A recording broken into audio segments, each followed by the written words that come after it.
Low light photography இது ரொம்பவே கஷ்டமான விஷயங்கிறத நீங்க நிறைய பேர் நினைச்சிட்டு இருக்கீங்க. அதான் இல்ல, இதுல ஒரு சில ஸ்ட்ரகிள்ஸ் மட்டும் தான் இருக்கும். அதை மட்டும் நம்ம இந்த போட்டோ எடுத்தோம்னா ரொம்பவே சூப்பரா இருக்கும். அது நம்ம ஸ்டோரி டெல்லிங், ஒரு கிராமட்டிக்கான ஷாட்லாம் எடுக்கிறதுக்கு லோ லைட் ரொம்பவே ஹெல்ப்ஃபுல்லா இருக்கும். இப்ப நம்மளோட போன் கேமரா யூஸ் பண்ணி லோ லைட்ல எப்படி பெட்டரா போட்டோ எடுக்கலாங்கிறத இந்த வீடியோல பார்ப்போம். அதுக்கு முன்னாடி சப்ஸ்கிரைப் பண்ணிருங்க. ஃபர்ஸ்ட் எடுத்தோடனே கேமரால எந்த மோட் இருந்தாலும் அதை மேனுவல் மோடுக்கு ஸ்விட்ச் பண்ணிருங்க. சில போன்ல நைட் மோடுன்னு டெடிகேட்டடாவே இருக்கும். அதுல ஏஐ யூஸ் பண்ணி ஒரு சில ப்ராசஸ் பண்ணுவோம். அப்புறம் ஒரு சில செட்டிங்லாம் அதுவே சேஞ்ச் பண்ணிக்கும். இப்ப நீங்க எந்த மோட்ல இருந்தாலும் மேனுவல் மோடுக்கு ஸ்விட்ச் பண்ணுவீங்க. ஏன்னா அதுலதான் நிறைய கண்ட்ரோல் நம்ம கையில இருக்கும்.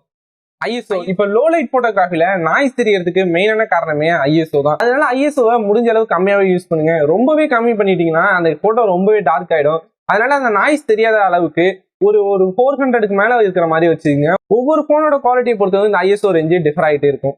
அதனால ஐஎஸ்ஓ ஒரு மினிமம் லெவலா யூஸ் பண்ணிட்டு ஷட்டர் ஸ்பீடு முடிஞ்ச அளவு கம்மி பண்ணிருங்க. அப்படி பண்ணீங்கன்னா உங்க கேமராவுக்கு அதிக லைட் வரும். லைட் வந்துச்சுன்னா இமேஜ் ரொம்பவே பிரைட்டா இருக்கும். கூடவே எக்ஸ்போசர் ஆப்ஷனையும் முடிஞ்ச அளவு ஹைலே வச்சுக்கோங்க. ஷட்டர் ஸ்பீடு முடிஞ்ச அளவு கம்மி பண்ணி எடுக்க சொல்லியிருந்தோம். ஒரு குறிப்பிட்ட லெவலுக்கு மேல கம்மி பண்ணி எடுத்தோம்னா கண்டிப்பா அந்த போட்டோல நிறைய ஷேக் தெரியும். அது தெரியாம இருக்கிறதுக்கு கண்டிப்பா ட்ரைபாட் யூஸ் பண்ணுங்க. ட்ரைபாட் யூஸ் பண்ணோம்னா அந்த ஷேக் எல்லாத்தையுமே அவாய்ட் பண்ணிடலாம். ஒரு ஷேக்கே இல்லாம ஷட்டர் ஸ்பீடை நம்ம எவ்வளவு வேணாலும் லோ பண்ணி எடுத்துட்டு போய் போட்டோ எடுத்துக்கலாம். இப்ப நம்ம இந்த ஷட்டர் ஸ்பீடு ரொம்ப நேரம் ஓப்பன் பண்ணி வச்சிருந்தோம்னா, எக்ஸாம்பிள் ஒரு 4 செகண்டுக்கு மேல ஓப்பன் பண்ணி வச்சிருந்தோம்னா, இப்ப நம்ம போட்டோ எடுக்கிறப்ப போனை தொடுற ஷேக் கூட அந்த இமேஜை பாதிக்கும். அதை அவாய்ட் பண்றதுக்கு கண்டிப்பா நீங்க ஒரு ஹெட்போன் கனெக்ட் பண்ணிக்கோங்க. அதுல இருக்கிற பட்டனை பிரஸ் பண்ணா கண்டிப்பா போட்டோ எடுக்கும். இதை யூஸ் பண்ணி கூட நம்ம அந்த ஷேக் அவாய்ட் பண்ணிடலாம். நீங்க போட்டோ எடுக்கும் போது உங்க போனோட இமேஜ் ஃபார்மேட் எதுல இருந்தாலும் கவலைப்படாதீங்க.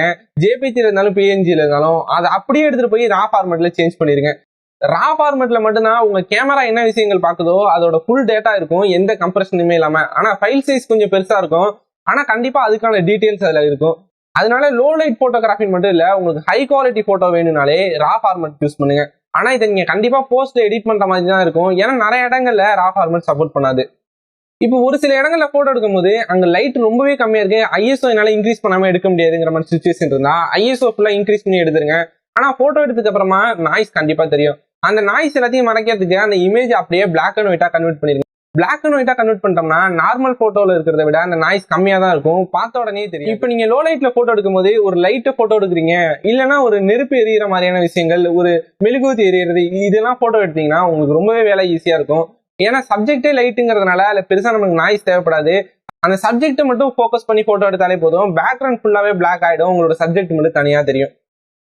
கலர் கிரேடிங் இந்த வீடியோல லாஸ்டா பார்க்க போற ஸ்டெப் கலர் கிரேடிங். நீங்க எடுக்கிற எல்லா போட்டோவுமே கண்டிப்பா கலர் கிரேட் பண்ணுங்க. ஏன்னா நம்ம எடிட் பண்ணும் போது போஸ்ட்ல அது இருக்கிற எக்ஸ்போசர், இப்ப ஷேடோஸ்ல இருந்து கொஞ்சம் டீடைல் எடுத்துட்டு வரலாம். ஹைலைட்ல ரொம்பவே எந்த விஷயமும் இல்லைன்னா ஹைலைட் ஃபுல்லாவே கம்மி பண்ணிக்கலாம். இந்த மாதிரியான விஷயங்கள் எல்லாமே பண்ணிக்கலாம். அது இல்லாம நம்ம ஒரு 2 ஸ்டெப்புக்கு முன்னாடி ரா ஃபார்மேட் யூஸ் பண்ணி போட்டோ எடுக்க சொன்னோம். ரா ஃபார்மேட்லாம் யூஸ் பண்ணி போட்டோ எடுத்தோம்னா நம்ம போஸ்ட்ல நிறைய விஷயங்கள் சேஞ்ச் பண்ணலாம். குறிப்பா சொன்னா எக்ஸ்போசர் ஒரு குறிப்பிட்ட லெவலுக்கு மேல இன்க்ரீஸ் பண்ணா கூட அதுல நிறைய டீடைல் இருக்கும்.